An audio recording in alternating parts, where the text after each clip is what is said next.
Halo Halo Sumatera Sumatera Utara. Utara. Selamat sore pemirsa, Sumatera Utara hari ini hadir menjumpai Anda, memperbarui informasi Anda seputar Sumatera Utara, edisi Selasa 11 April 2023. Bersama saya Muhammad Budi SR. Dan saya Putri Rahmadani Zain. Sejumlah informasi telah dirangkum tim redaksi kami untuk Anda. Dan inilah Sumatera Utara hari ini selengkapnya.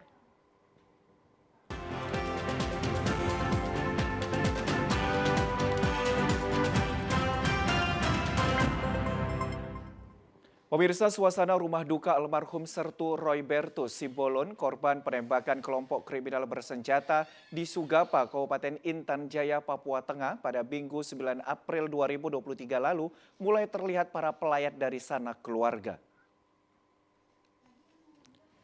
Pantauan pihak keluarga dan para kerabat serta personil Koramil 03 Pangururan 0210 TU dan Polres Samosir di kampung halaman almarhum Roy Bertus Simbolon telah bersiap menerima jenazah yang dikabarkan akan tiba pada hari Rabu 12 April 2023.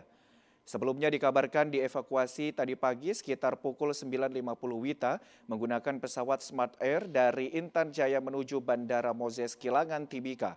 Selanjutnya jenazah akan diterbangkan ke Jakarta, kemudian menggunakan jalan darat ke Bako Yoni PR 305 TKR, Kabupaten Karawang, Jawa Barat.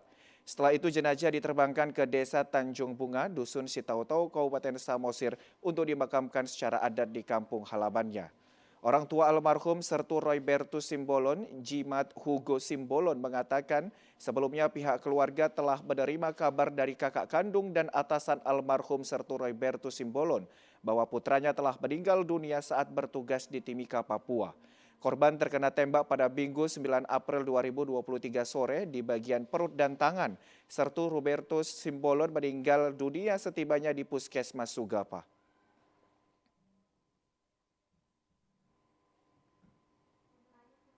Dikabarkan Sertu Roy Bertus Simbolon gugur akibat kontak senjata dengan kelompok kriminal bersenjata KKB pimpinan Aibon Kogayo di Sugapa, Intan Jaya. Pemirsa, informasi lainnya datang dari aktor sekaligus konten kreator Baim Wong yang memenuhi panggilan penyidik Direktorat Reserse Kriminal Khusus Polda Sumatera Utara terkait penipuan yang mengatasnamakan dirinya. Baim datang bersama kuasa hukumnya memenuhi panggilan penyidik Direktorat Reserse Kriminal Khusus Polda Sumatera Utara pada Senin malam. Kedatangannya untuk memberikan klarifikasi kepada penyidik terkait penipuan dengan modus giveaway yang mengatasnamakan dirinya. Dalam kasus penipuan yang korbannya berada di seluruh Indonesia ini, bermoduskan calon korbannya yang menang giveaway dari program Baim Wong yang dianggap palsu melalui nomor telepon seluler. Lalu setelah korban diberi arahan untuk mentransfer sejumlah uang demi dalil uang pajak pemenang, namun setelah uang itu ditransfer, nomor korban tersebut langsung diblokir oleh pelaku. Atas peristiwa tersebut, kerugian yang ditaksir seluruh korban di Indonesia mencapai ratusan juta rupiah. Saat berada di Polda Sumatera Utara, Baim mengatakan bahwa dirinya sudah bertemu dengan pelaku yang sudah ditangkap pihak kepolisian. Dalam pertemuan itu, Baim menyebut dirinya mempertanyakan modus yang dilakukan oleh pelaku yang berinisial MK. Dirinya pun berterima kasih kepada pihak Polda Sumatera Utara yang telah menangkap pelaku dan langsung diproses secara hukum. Terima kasih loh sebelumnya pada Polisian Sumatera Utara sama Kapolda Sumatera Utara juga. Terima kasih banget karena cepet banget. Saya juga nggak tahu kenapa. Kalau saya sebenarnya ini kan udah lama ya, udah 3 tahun. 2020 udah ketangkep kalau nggak salah ya. Ada 10 orang. Saya kira udah selesai semuanya. Malah pas saya diemin 2022 lah. Ada yang ngadu lagi dan itu banyak banget warga Singapura tapi berkebangsaan Indonesia. Dan saya lihat di TV semuanya ada semua. Akhirnya saya ya bergerak lagi untuk nyari lagi.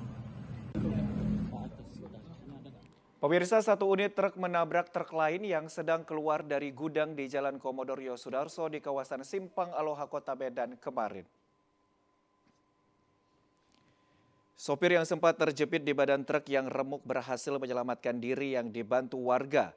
Truk kontainer dengan nomor polisi BK9049LU yang dikendarai Pardosi 42 tahun ini remuk di bagian depan setelah menabrak belakang truk lain yang sedang keluar mundur dari salah satu gudang di kawasan Simpang Aloha, Kelurahan Martubung, Kecamatan Medan Labuhan, Kota Medan.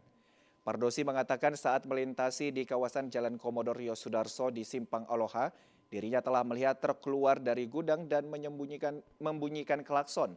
Namun karena jarak truk kontainer yang dikendarainya semakin mendekat dan kondisi rem tiba-tiba blong, truk yang dikendarainya dari arah Pelabuhan Belawan menuju Medan menabrak belakang truk tersebut hingga remuk.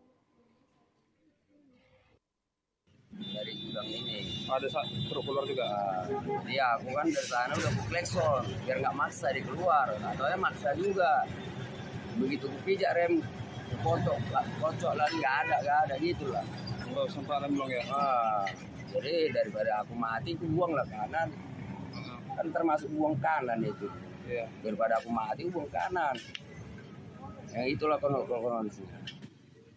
Meski sempat terjepit di badan truk, sopir yang mengalami luka lebam di paha sebelah kiri berhasil keluar setelah dibantu oleh warga sekitar yang berada di lokasi kejadian. Meski sempat menghambat arus lalu lintas dari Pelabuhan Belawan menuju Medan, truk kontainer dapat dievakuasi ke pinggir jalan. Pemirsa, aksi komplotan maling sepeda motor terekam kamera pengintai atau CCTV di masjid. Komplotan maling bersenjata tajam berhasil membawa kabur 2 sepeda motor sekaligus. Inilah detik-detik aksi 4 orang komplotan maling sepeda motor bersenjata tajam di Masjid Nurul Aldis di Pangkalan Masyhur Medan Johor, Sumatera Utara kemarin. Dari rekaman CCTV, komplotan maling tersebut beraksi pada subuh hari. Dalam aksinya, komplotan maling tersebut membawa senjata tajam jenis celurit.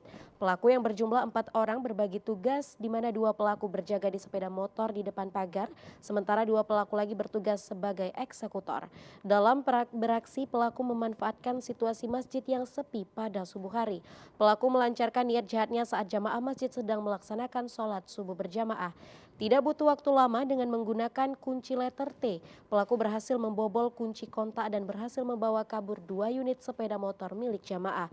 Salah satu korban bernama Junaidi mengatakan dirinya tidak menyangka sepeda motor miliknya juga raib.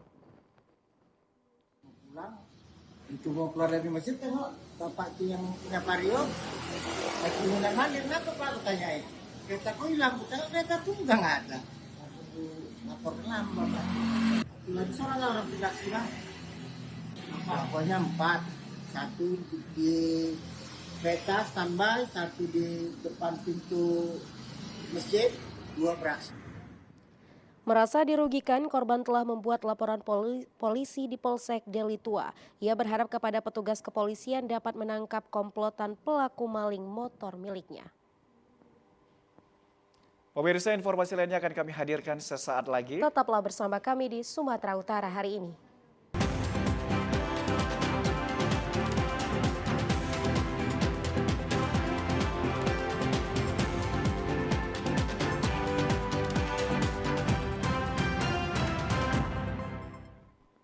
Terima kasih Anda masih bersama kami di Sumatera Utara hari ini. Pemirsa, jelang Hari Raya Idul Fitri 1444 Hijriah, harga kebutuhan pokok seperti cabai mengalami penurunan. Turunnya harga cabai membuat daya beli masyarakat mulai meningkat. Harga kebutuhan pokok seperti cabai mengalami penurunan harga di pasar tradisional Petisah, Kota Medan, Jalan Kota Baru Petisah, Tengah Medan siang tadi. Pedagang menjual harga cabai merah Rp24.000 per kilogramnya, sedangkan harga cabai hijau dijual Rp16.000 per kilogramnya, dan untuk cabai rawit dijual dengan harga Rp27.000 per kilogramnya. Sementara harga bawang merah dijual dengan harga Rp20.000 per kilogramnya. Untuk komoditas lainnya seperti sayur mayur juga mengalami penurunan harga. Turunnya harga kebutuhan pangan pokok tersebut membuat daya beli masyarakat dalam memenuhi kebutuhan bulan puasa mulai meningkat. Pedagang cabai bernama Latifah berharap harga kebutuhan pangan pokok bisa terus stabil agar perputaran ekonomi cepat membaik. Turun, praktis turun. Turunnya berapa Bu harga cabai merah? Dari 40-an, 50-an jadi tinggal 24. 24. Untuk cabai hijau Bu?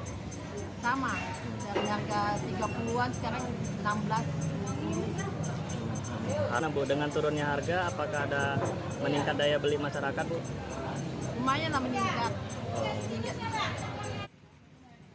Sebelumnya, Presiden Republik Indonesia Joko Widodo saat mengunjungi pasar tradisional di Jawa Tengah menegaskan harga kebutuhan pangan pokok akan turun menjelang Lebaran.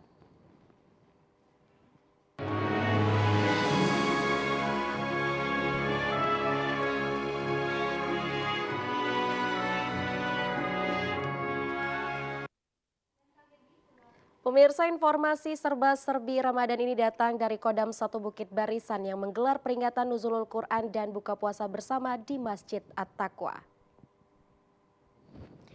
Pembacaan ayat suci Al-Quran oleh prajurit TNI menjadi pembuka acara peringatan Nuzulul Quran di Masjid At-Taqwa Kodam 1 Bukit Barisan, Jalan Gatot Subroto, Medan, Sumatera Utara kemarin. Peringatan Nuzulul Quran pada Ramadan 1444 Hijriah ke-19 tersebut dihadiri oleh prajurit TNI Kodam 1 Bukit Barisan, tokoh agama dan juga anak yatim. Pada kesempatan itu Pangdam 1 Bukit Barisan bersama tokoh agama menyerahkan langsung santunan anak yatim berupa sembako dan juga uang tunai. Santunan kepada anak yatim tersebut merupakan bentuk perhatian Kodam 1 Bukit Barisan kepada anak yatim di bulan suci Ramadan. Kegiatan safari Ramadan yang rutin dilakukan pada setiap tahunnya menjadi ajang silaturahmi dalam menyebarkan syiar Islam. Salah satu hikmah Nuzulul Quran yaitu sebagai tanda syukur atas rahmat dan karunia Allah kepada umat manusia dengan diturunkannya Al-Quran kepada Nabi Muhammad SAW. Peristiwa Nuzulul Quran erat hubungannya dengan Lailatul Qadar, yaitu malam penuh kemuliaan dan berkah pada bulan Ramadan. Pangdam 1 Bukit Barisan Maijen TNI Ahmad Daniel Kardin mengatakan kepada prajurit TNI untuk dapat terus belajar membaca Al-Quran serta memahami makna bacaan ayat suci Al-Quran. Ia juga menegaskan dalam belajar membaca Al-Quran tidak ada kata terlambat bagi setiap orang yang beragama Islam. Mengingatkan kembali kepada prajurit salah satu buku wajib sebagai insan yang beriman dan bertakwa, sebagai muslim, itu adalah Al-Quran. Jadi kita harus minimal bisa membaca. Kemudian yang bisa baca kita harapkan mengerti apa yang dibaca, kemudian bisa mengimplementasikan dalam kehidupan keprajuritan. Sebagai tokoh agama, Azwir Ibnu Aziz menyampaikan, Al-Quran tidak hanya untuk dibaca, melainkan dipahami sebagai petunjuk kehidupan bagi umat muslim. Quran itu bukan hanya untuk dibaca. Quran itu tadi kata Pak Endam harus ditadaburi dan kemudian diaplikasikan dalam kehidupan setiap manusia. Jadi maka mari sama-sama kita berusaha, karena tadi Pak Pangdam juga prihatin sekali kondisi orang yang bisa membaca Quran di Indonesia.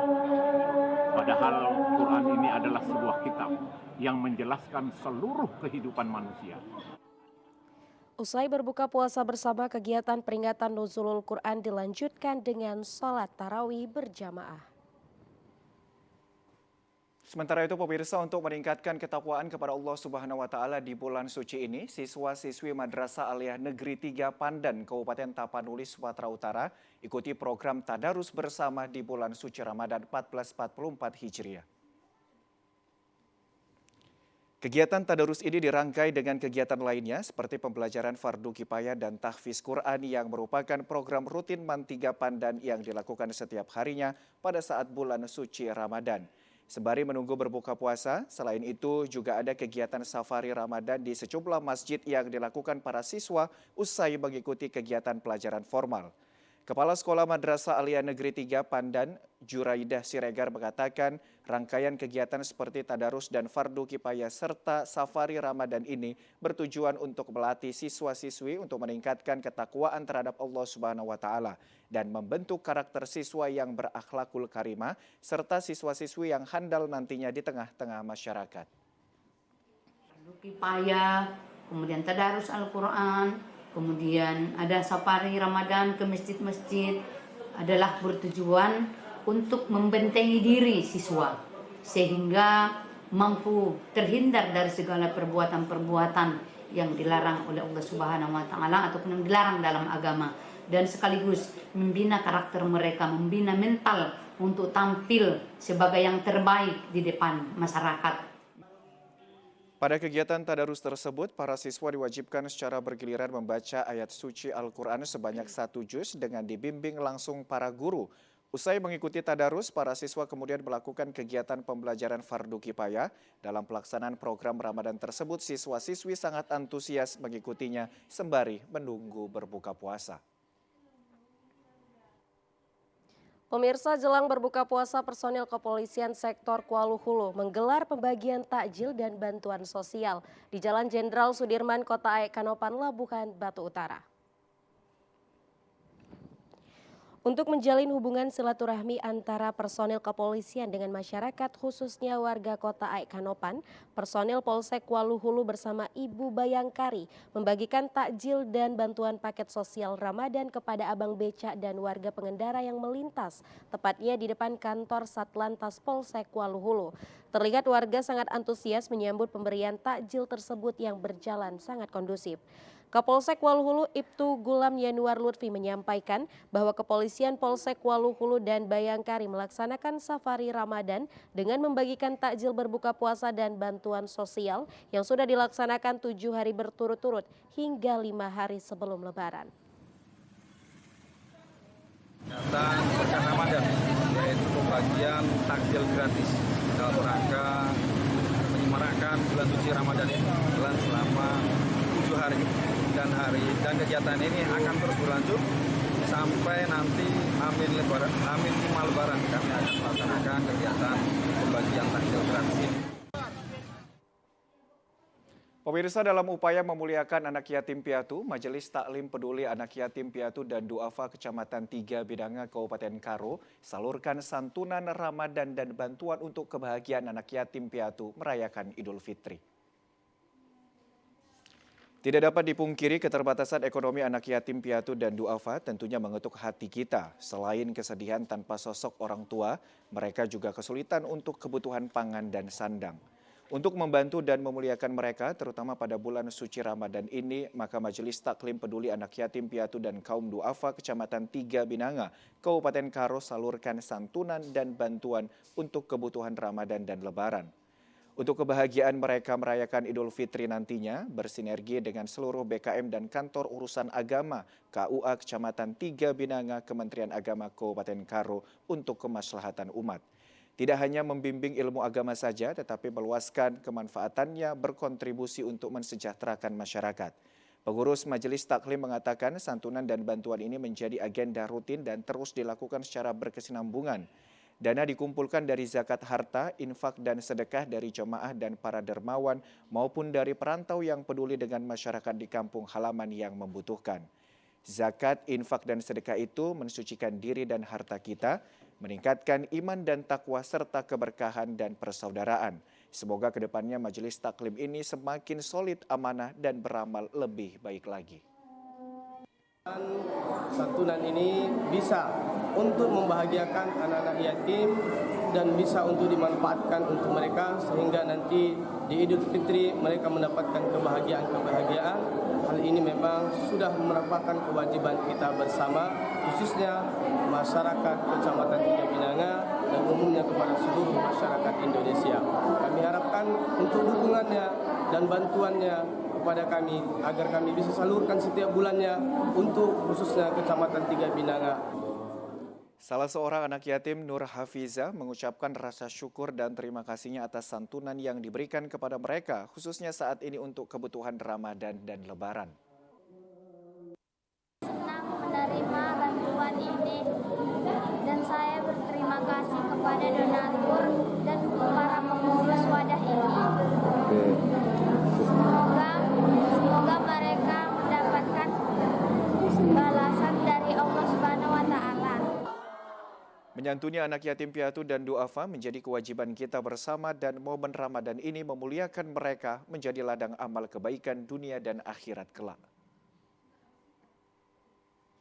Ya pemirsa, sejumlah informasi lainnya akan kami hadirkan usai jeda pariwara berikut ini. Tetaplah bersama kami di Sumatera Utara hari ini.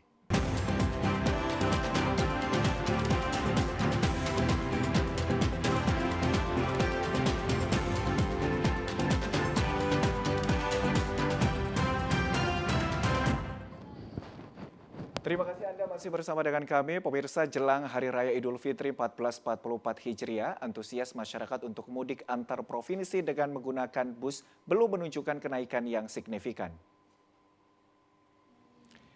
Hal itu terlihat di salah satu loket bus yang berada di Jalan Sisingamangaraja, Kecamatan Medan Amplas. Calon penumpang arus mudik yang hendak berangkat ke kampung halaman yang berada di luar maupun dalam Provinsi Sumatera Utara belum terjadi kenaikan. Calon penumpang yang akan berangkat ini juga jumlahnya masih seperti hari biasa. Dibandingkan dengan tahun sebelumnya, penumpang dengan tujuan Pulau Jawa itu sudah terjadi kenaikan pada 15 hari sebelum hari H hingga 10 hari sebelum hari H. Namun hingga saat ini sudah 12 hari sebelum hari H, penumpang arus mudik juga belum ada lonjakan penumpang. Pengelola loket bus ALS Alwi Matondang mengatakan untuk saat ini belum terlihat lonjakan penumpang yang akan mudik. Alwi menyebut untuk tiket tujuan ke sejumlah daerah di Pulau Jawa seperti Jakarta, Bandung, Pekalongan masih banyak yang belum terjual. Kalau untuk penjualan tiket kita masih stabil, masih banyak tersedia kursi yang kosong. Belum ada, yang reguler pun masih banyak yang kosong. Kalau prediksi kita sebetulnya untuk ke Jawa itu sebetulnya sudah akan terjadi H-10 biasa, H-15 biasanya. Tetapi pada tahun ini tidak terjadi. Dan kalau kita tengok di daftar penjualan tiket kita, itu pergerakan penumpang mulai terjadi di tanggal 16 April sampai tanggal 19. Kalau dibandingkan dengan Lebaran 2022 terjadi penurunan lebih kurang 30%. Diprediksi pada arus mudik tahun 2023 ini, penumpang tujuan Pulau Jawa menurun hingga 30% dibanding dengan Lebaran tahun lalu. Pemirsa, di bulan suci Ramadan, banyak sekali makanan khas yang bermunculan di beberapa daerah yang hanya bisa dijumpai di bulan puasa.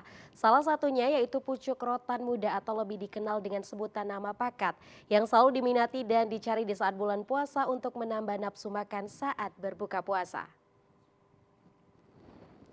Makanan khas dengan nama pakat ini di Kota Rantau Prapat dapat ditemukan di Jalan Sisingamangaraja, Kota Rantau Utara, Kabupaten Labuhan Batu. Dikarenakan rasanya yang terasa kelat dan pahit hingga dapat membuat menambah selera makan menjadi meningkat, dan makanan ini sangat dicari pada bulan Ramadan. Sedangkan cara pengelolaannya sendiri terbilang sangat mudah dengan dibakar sampai benar-benar matang, lalu pakat dibelah dan diambil isinya. Walaupun makanan ini khas Mandailing, Tapanuli Selatan, tetapi saat ini seluruh suku sangat menyukai pakat ini seperti Jawa dan juga Tionghoa. Dan khusus pada setiap bulan Ramadan, penjualan pakat tergolong laris. Salah seorang pembeli Ros dirinya membeli pakat untuk menambah selera makan menjadi tinggi. Ya, dibakar Bu. Untuk apa Bu? Pakat ya Bu? Untuk buka puasa. Iya. Gimana Bu pakat sendiri Bu? Apa emang ada istilahnya menambah rasa untuk nikmat selama buka? Iya. Berapa sih Bu beli ini Bu?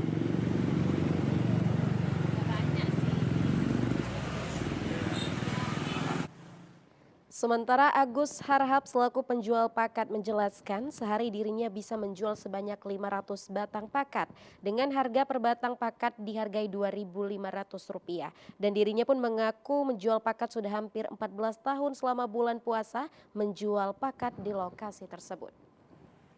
Mana Bang pakat abang sendiri Bang? Satu hari berapa batang ini Bang? Batangannya dibilang 500 batang lah satu hari. Nah penjual sendiri gimana Bang? Harga sendiri Bang? Harganya Pakatnya sendiri 2.500 per batangnya. 500 batangnya. Iya. Pakat sendiri mana di mana Bang? Asal usulnya Bang sini Bang? Saya tahu. Kalau asal usulnya dari Sungai Barbun sana lah. Iya. Kira-kira bulan puasa ini Bang, peminat pakat sendiri Bang sangat antusias Bang saat ini. Iya. Pakat sendiri merupakan makanan khas dari daerah Tapanuli Selatan yang berasal dari pucuk muda rotan yang sering dijadikan sebagai lalapan saat menyantap nasi. Selain pakat, Agus juga menjual lemang per batang Rp20.000 hingga Rp35.000 dan juga ikan bakar dijual dari Rp30.000 sampai dengan Rp50.000 per ekornya.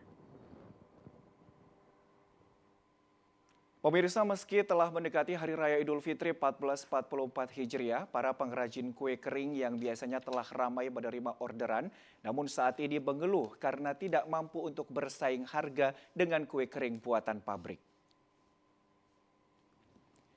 Tidak seperti tahun-tahun sebelumnya, Lebaran kali ini para pengrajin kue kering mengeluh akibat sepinya penjualan atau orderan kue kering kepada para pengrajin kue. Hal ini disebabkan para pengrajin kue kering tidak mampu untuk bersaing harga dengan kue kering buatan pabrik yang dijual lebih murah dari kue kering buatan mereka. Salah seorang pengrajin kue kering yang ada di Kabupaten Simalungun, Deliana Perangin-Angin, mengatakan untuk menarik minat pembeli di saat menjelang Lebaran seperti ini, dirinya terpaksa menjual kue kering dengan sistem paket. Satu paket yang berisi 6 toples ukuran 700 gram kue kering dijual dengan harga Rp100.000. Dari tahun semalam ya lebih bagus tahun semalam dari tahun ini. Karena kue-kue paket pabrik murah. Kami bagaimana menjual murah? Mentega Blue Band aja berapa sekilo? Kanji Jawa aja udah berapa? Gula, tepung. Orang itu bisa jual murah, kami ya hancur. Kalau pabrik kan murah, kita mana bisa jual murah. Toples aja udah berapa? Nanti jual murah ya gulung tikar lah. Sementara itu, akibat tidak mampu bersaing harga dengan kue kering buatan pabrik, para pengrajin kue kering ini mengalami penurunan omset penjualan yang sangat drastis dari tahun-tahun sebelumnya. Hal ini dikarenakan para pembeli lebih memilih produk kue kering buatan pabrik dikarenakan harganya yang jauh lebih murah. Pemirsa, bagi umat muslim, berbuka puasa disunahkan dengan mengonsumsi makanan yang bercita rasa manis. Selain kurma, di Kota Medan ada salah satu kue khas Minang yang memiliki cita rasa manis namun juga gurih. Kue bika bakar namanya. Meski dijajakan di warung yang sangat sederhana, kue bika bakar menjadi salah satu menu kudapan favorit untuk berbuka puasa. Bagi kebanyakan masyarakat Kota Medan, ketika mendengar kata bika, maka pikiran akan tertuju pada oleh-oleh khas Bika Ambon. Namun bagi masyarakat Minang, bika juga merupakan makanan khas yang terbuat dari bahan sederhana. Bika bakar Padang namanya. Makanan ini dimasak dengan cara yang sangat sederhana. Adonan yang terdiri dari tepung beras, kelapa, dan juga gula dimasak menggunakan baskom besi menggunakan arang. Lalu pada bagian atas diletakkan sabut kelapa yang dibakar untuk pemerataan suhu panggangan. Selain cita rasanya yang khas, bentuk kue ini juga sangat menarik karena dipanggang dalam tatanan daun pisang di mana ketika dipanggang permukaan kue akan menjadi berwarna krim kecoklatan. Panganan ringan asal Sumatera Barat ini dijual Rp2.000 per buah, yang menjadi salah satu sasaran menu berbuka puasa cukup murah, juga sangat diminati banyak warga Medan. Penjual kue bika bakar Ilham Budi menyebut di bulan Ramadan ini penjualan bika bakar mengalami kenaikan omset penjualan dan bisa menghabiskan hingga 10 kg adonan setiap harinya. Dan penjualan ini meningkat 50% dari hari biasa. Di bulan puasa ini ramai peminat. Ya, dari hari biasanya. Biasanya digunakan untuk panganan berbuka puasa ya? Ya, kalau di hari puasa ini di bulan Ramadan digunakan untuk berbuka puasa. Dalam bulan puasa ini bisa mencapai 7 sampai 10 kilo. Tapi kalau di hari biasa 5 sampai 7 kilo. Selain rasa manis yang pas di lidah, jajanan ini juga sangat lembut dengan aroma khas daun pisang yang turut dibakar dalam proses pembuatannya. Jajanan khas Sumatera Barat ini sudah lama ada di Jalan Amaliun, Kecamatan Medan Area sekitar 20 tahun lamanya. Pemirsa, informasi lainnya akan kami hadirkan sesaat lagi. Tetaplah bersama kami.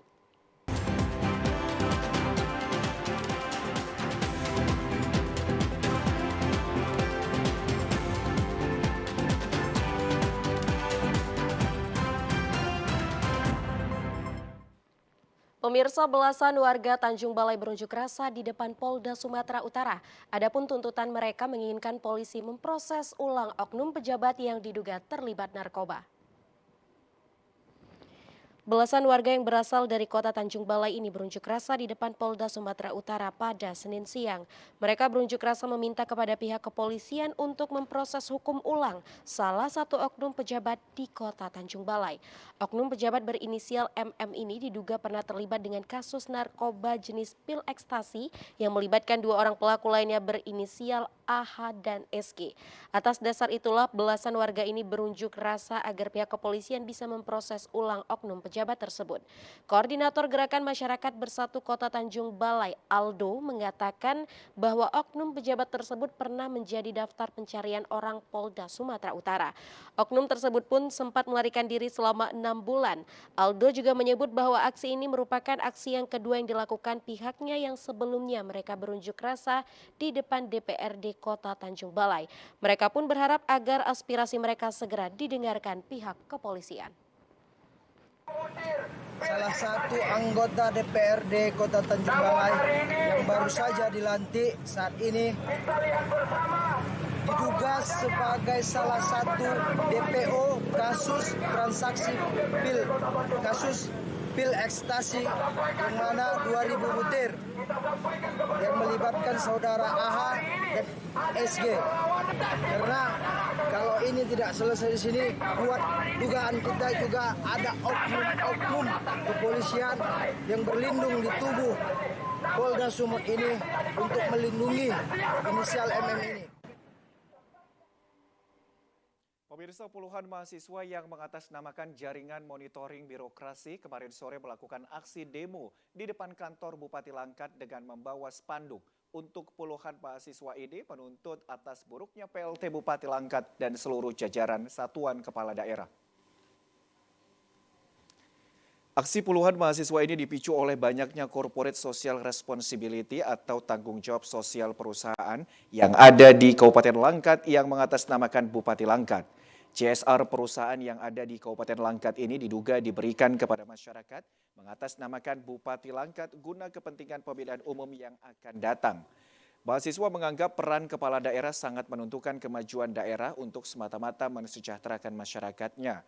Namun pada kenyataannya pemerintah Kabupaten Langkat yang dipimpin oleh pelaksana tugas Syah Afandi gagal dalam berdaya gunakan sumber daya alam yang ada. Kegagalan ini merupakan rapot merah bagi PLT Bupati Langkat yang menjabat selama 1 periode yang sebelumnya juga merupakan wakil bupati. Sebagai bentuk kekesalan, para pendemo menyerahkan sembako kepada salah seorang pejabat yang menerima kunjungan demo para mahasiswa. Koordinator aksi demo Rizaldi mengatakan PLT Bupati Langkat dianggap tidak ada prestasi dan inovasi serta terobosan yang dapat dibanggakan guna kemajuan Kabupaten Langkat, malah mementingkan pemilihan yang akan datang dengan mengklaim CSR perusahaan atas nama pribadi untuk dibagikan ke masyarakat. Pada tuntutan yang disampaikan yang tadi ditanggapi oleh Sekda langsung, namun kami anggap itu bukan orang yang berkompeten untuk menanggapi aspirasi kami, karena kami ingin bicarakan raperda, legal drafting, bagaimana aturan-aturan dan kepala dinas yang bermasalah tadi. Adalah aksi awal karena kami anggap tidak ada itikat baik daripada PLT Bupati Langkat dengan surat yang kami layangkan beberapa hari yang lalu dan tidak mampu untuk menanggapi aspirasi kami secara langsung. Kami tegaskan kami akan melakukan aksi unjuk rasa lagi dengan massa yang lebih besar lagi.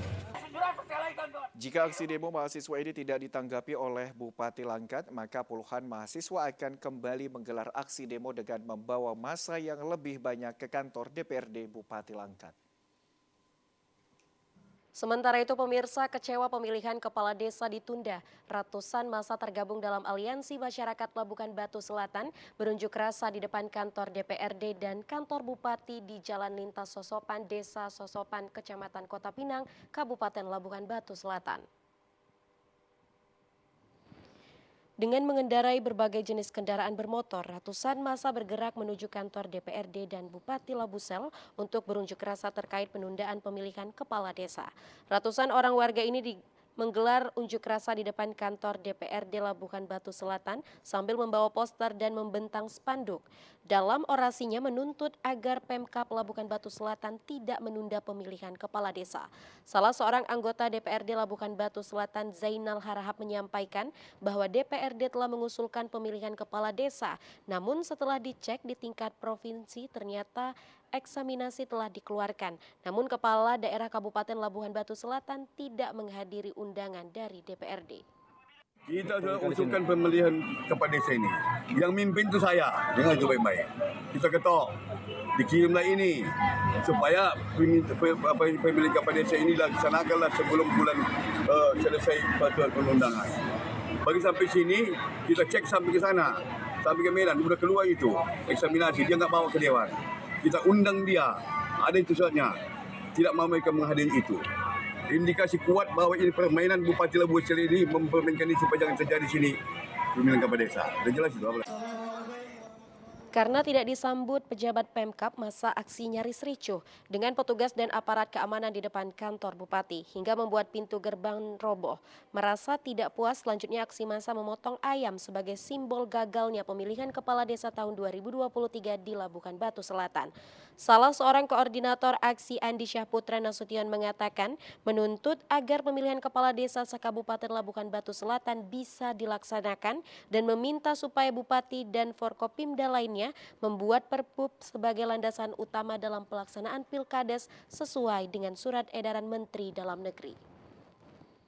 Itu bahwa hari ini masih ada pergantian PJ kepala desa di Labuan Batu Selatan ini, beberapa Labuan Batu Selatan ini. Dan satu lagi, sesuai dengan surat edaran Menteri Dalam Negeri di bulan Januari, bahwa apabila sampai tanggal 1 November tidak dilaksanakan pemilihan kepala desa, maka tidak boleh lagi dilaksanakan pemilihan kepala desa sampai selesainya tahapan pemilu dan pilkada.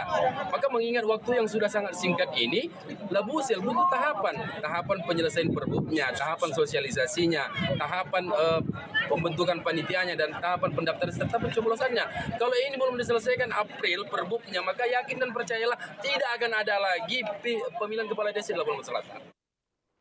Akibat aksi unjuk rasa tersebut, jalur lalu lintas sempat terganggu.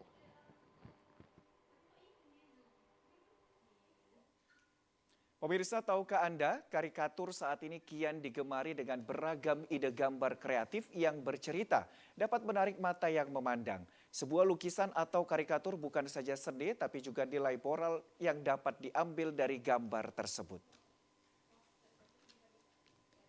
Seperti yang dilakukan Muhammad Dai Lubis, pria 33 tahun telah merintis usaha lukis wajah dan karikatur selama 6 tahun ini. Di Jalan Gahru Medan, berawal pada saat tamat kuliah ingin mencari pekerjaan yang sesuai dengan hobinya hingga akhirnya terpikir untuk membuka usaha lukis wajah. Alasannya karena di kota Medan usaha tersebut masih jarang ditemui. Adapun waktu pengerjaan lukisan tergantung suasana hati juga. Jika suasana hati sedang enak, pengerjaannya tidak sampai 1 jam. Selain itu tergantung jumlah wajah dan tingkat kerumitannya. Lebih lanjut, alumni Universitas Negeri Medan jurusan Pendidikan Seni Rupa ini mengatakan harga jasa lukis wajah buatannya mulai dari 250.000 sudah termasuk bingkai. Tergantung dengan ukuran dan kerumitannya, proses pengerjaan sketsa, lukis wajah dan karikatur digambar secara manual menggunakan pensil, kuas dan cat tanpa menggunakan teknologi digital seperti komputer. Adapun pemesan lukisan karikaturnya untuk hadiah ulang tahun, pernikahan, wisuda, dan lain sebagainya. Pertama, diri pribadi, ya kita bisa menyalurkan hobi kita kan kayak gitu kan. Nah, dimana ada permintaan seseorang untuk membuat sebuah kado ataupun souvenir yang dipinta untuk rekan-rekannya kan kayak gitu kan. Itu bisa lebih senang mereka karena bisa dipajang di dinding ya kan, di meja kantor ataupun di ruangan dalam rumah kan kayak gitu. Guna mempromosikan bisnisnya, Dai Lubis telah memanfaatkan media sosial seperti Instagram, Facebook, dan Google Business. Pemesan hasil karyanya berasal dari luar kota Medan juga seperti Binjai, Siantar, Banda Aceh, Sumatera Barat, Jakarta, hingga Papua. Ia berharap semoga usaha jasa lukis wajah dan karikatur ini semakin maju dan berkembang ke depannya. Ya pemirsa, berikut informasi perakiraan cuaca sejumlah daerah di Sumatera Utara dari Badan Meteorologi, Klimatologi, dan Geofisika Wilayah 1 Medan untuk hari Rabu 12 April 2023. Halo Sobat BMKG, senang sekali boleh hadir kembali untuk menemani ibadah puasa Sobat pada hari ini. Saya, Christine Afrin Matondang, Perakirawan Balai Besar MKG Wilayah 1 Medan, akan kembali hadir untuk menyampaikan informasi perakiraan cuaca dan hotspot di wilayah Sumatera Utara untuk hari Rabu 12 April 2023. Secara umum kondisi cuaca pada pagi hari diprediksi cerah berawan. Sementara pada siang hingga sore hari kondisi cuaca diprediksi cerah berawan dan berpotensi hujan ringan, di mana hujan ringan terjadi pada wilayah Kepulauan Nias, Samosir, Toba, Taput, Deli Serdang, Labura, Palas, Paluta, dan sekitarnya. Untuk malam hari, kondisi cuaca diprediksi hujan ringan hingga lebat, di mana potensi hujan lebat terjadi di wilayah Madinah, Tapteng, Sibolga, Tapsel, Padang Sidempuan, Humbang Hasundutan, Pakpak Barat, Kepulauan Nias, dan sekitarnya. Untuk dini hari, kondisi cuaca diprediksi berawan dengan potensi hujan ringan di wilayah Kepulauan Nias. Untuk suhu udara berkisar antara 16 sampai 33 derajat Celcius dengan kelembaban udara 60 sampai 98%. Adapun arah angin bertiup dari barat laut hingga timur laut dengan kecepatan 10 sampai 30 km per jam. Untuk titik panas per tanggal 10 April 2023, terpantau ada 1 titik panas tepatnya di Kabupaten Paluta. Kepada masyarakat, kami tetap memberikan himbauan di mana adanya potensi hujan lebat disertai petir dan angin kencang, khususnya di wilayah pantai barat dan lereng barat. Demikian informasi ini kami sampaikan, kiranya informasi ini dapat bermanfaat dan terima kasih. Ya pemirsa, informasi tadi menutup perjumpaan kita pada program Sumatera Utara. Saya Muhammad Budi SR. Dan saya Putri Rahmadan izin. Terima kasih atas perhatian Anda. Selamat sore dan sampai jumpa.